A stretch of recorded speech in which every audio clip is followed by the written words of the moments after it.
so angry? The reason I'm so angry is because I'm fed up of silly companies that don't do enough socially.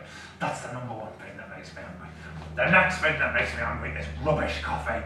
We're all too busy making coffee out of stupid cafetières. Why are we using cafetières that are rubbish? We should be using the bee machine. I invented it, and that's why you should be using it. You shouldn't be using your cafetières that are a load of rubbish. So, they're the reasons that I'm angry, and also quality coffee. Why is it that everywhere you go, people don't know how to make coffee properly? Hundreds of my fellow brethren are dying every day, and you don't know what you're doing. You're burning them, and you're just wasting them away. You need to start making coffee properly.